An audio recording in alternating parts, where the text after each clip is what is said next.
తెలంగాణలో ఇప్పుడు hot issues వరుసపెట్టి ఒకదాని తర్వాత ఒకటి వస్తూనే ఉన్నాయి. లేటెస్ట్ ఇష్యూగా అల్లు అర్జున్ అరెస్ట్, ఆయన మీద పెట్టిన కేసులు ఉన్నాయి. ఇవి కాస్త ముదిరి పాకన పడుతున్నాయి. కొందరు కాంగ్రెస్ నేతలు, ఒక సస్పెండ్ అయిన పోలీసు ఉన్నతాధికారి ఈ కేసు మీద మాట్లాడుతూ ఏపీ తెలంగాణ అన్న డివిజన్ ని తీసుకొని వస్తున్నారు. ఆంధ్రోళ్ళు అన్న మాట చాలా కాలం తర్వాత మళ్లీ వినిపిస్తోంది. ఇష్యూలో ఈ డైవర్షన్ కావాలని తెచ్చారా అన్నది కూడా సందేహిస్తున్న వారు ఉన్నారు.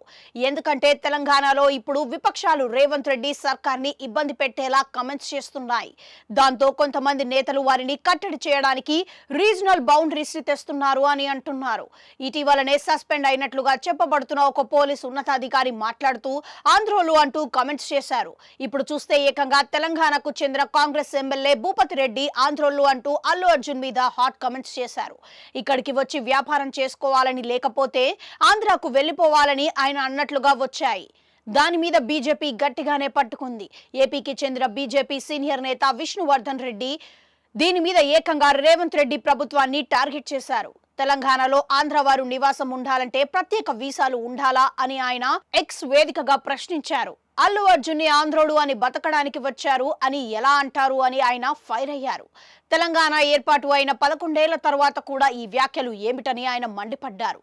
ఇవి రెచ్చగొట్టే మాటలు అని కూడా ఆయన విమర్శించారు. ఈ విభజన విధానమేనా కాంగ్రెస్ సంస్కృతి అని ఆయన ప్రశ్నించారు.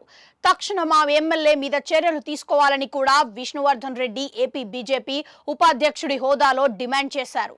లేకపోతే మీ పార్టీని తెలంగాణ సమాజం క్షమించదు అని కూడా తేల్చేశారు.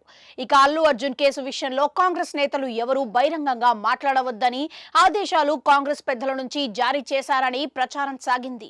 అయినా అది కంటిన్యూ అవుతోంది.